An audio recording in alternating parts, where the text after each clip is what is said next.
नमस्कार, स्वागत है। मैं हेमलता तिवारी आज आपके लिए आरंभिक आकलन आधारभूत असेसमेंट कक्षा 8 का विषय हिंदी। प्रश्नों की संख्या इसमें 25 रहेगी। कैसे इन प्रश्नों को बनाया जाए इसमें पूरा विवरण है इसका। और मैं 6 और 7 के भी बना चुकी हूँ, आज ही मैंने पोस्ट भी किए हैं। सबसे पहले हम प्रश्न लेंगे, श्यामू पतंग के लिए बहुत उत्कंठित था। इसमें उपरोक्त वाक्य में संज्ञा छाटिए तो बच्चे बता पाएंगे आराम से। प्रश्न नंबर 2, नीचे लिखे वाक्यांशों के लिए एक एक शब्द लिखिए जिस पर विश्वास ना किया जा सके, जिसका स्वर्गवास हो गया हो, जो अपने मन को एकाग्र रखता हो, वह स्थान जहाँ सब जला जाते हैं। बच्चों को एक शब्द वाले। लेखक के अनुसार दुनिया किस पर खड़ी है? ये 4 ऑप्शन दिए हैं, इसमें से एक बच्चों को बताना पड़ेगा। धन और दौलत पर, ज्ञान और पांडित्य पर, हिंसा और अत्याचार पर, धर्म और आध्यात्मिक नियमों पर। प्रश्न नंबर 4, सच्चे वीर पुरुष में कौन कौन से गुण होते हैं? बच्चे बताएंगे, इसमें पाठ में से प्रश्न है ये। प्रश्न नंबर 5, सत्व शब्द में त्वा प्रत्यय जोड़कर सत्य दंत सत्व बना।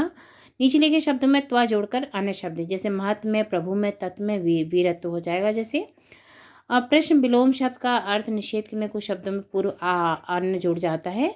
जैसे असंभव में आ जोड़ दिया, असंभव हो गया, यानी इसका विपरीत हो गया। आवश्यक में अनावश्यक हो गया। इस तरह के अन्य भी बनाने हैं। उपस्थित, स्थायी, साधारण, समान, उदार, तो इसके आगे की आप बनाने पड़ेंगे। नेक्स्ट आपका प्रश्न नंबर संख्या 7 में निम्नलिखित क्रिया शब्दों की प्रेरणात्मक क्रिया बनाइए। जैसे पढ़ना का पढ़वाना, खेलना का खिलवाना, तो इस तरह के अन्य भी बनाने हैं। रखना, घूमना, काटना, बनाना, लिखना। प्रश्न संख्या 8 में निम्नलिखित शब्दों में प्रद प्रत्यय जोड़िए। जैसे कष्टप्रद, आनंदप्रद, ये बच्चों को इसमें से आनंद, लाभ, हानि, ज्ञान में जोड़ने पड़ेंगे। विश्व का सबसे बड़ा पुरस्कार कौन सा है? ये बच्चे बता पाएंगे। विश्व का सबसे बड़ा पुरस्कार के पश्चात आएगा प्रश्न नंबर 10, निम्नलिखित शब्दों में रहित और युक्त लगाकर शब्द बनाइए। प्राण रहित, प्राण युक्त, धन रहित, धन युक्त, इस तरह से ये बनाने पड़ेंगे। प्रश्न संख्या 11 में निम्नलिखित शब्दों के विपरीत शब्द लिखिए। ये पुस्तक से ही बनाने हैं कि हम बच्चों सिर्फ ये देखना कि बच्चा कक्षा 8 में पढ़ने लायक है कि नहीं, उसका असेसमेंट करना हमें केवल।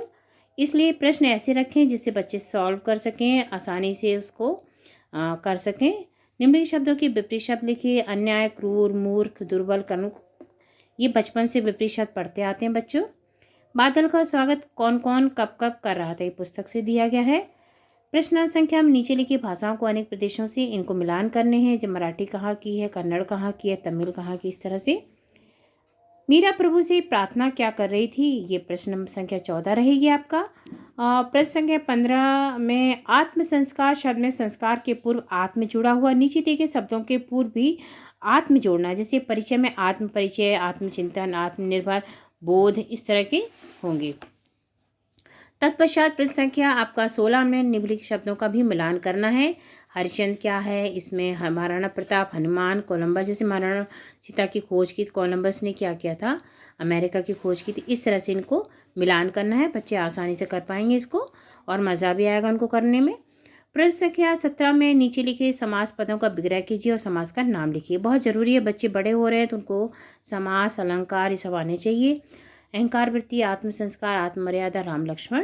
प्रश्न संख्या 18 में निम्नलिखित मुहावरों के अर्थ लिखकर इनका वाक्य करना है। मुंह ताकना, सिर ऊपर होना, कठपुतली बनाना, दृष्टि नीची होना। इसके पश्चात प्रश्न संख्या 19 में स्वतंत्रता का विपरीतार्थक क्या है? बहुत छोटा सा प्रश्न है। आज़ादी, परतंत्रता, स्वावलंबन, तो बच्चे आराम से बता देंगे। प्रश्न संख्या 20 में दिए गए शब्द स्त्रीलिंग है या पुल्लिंग, ये बच्चों को छांटना है। जैसे चित्र, लताएं, जंगल, बाधा, नदी, बात, तो इसमें से।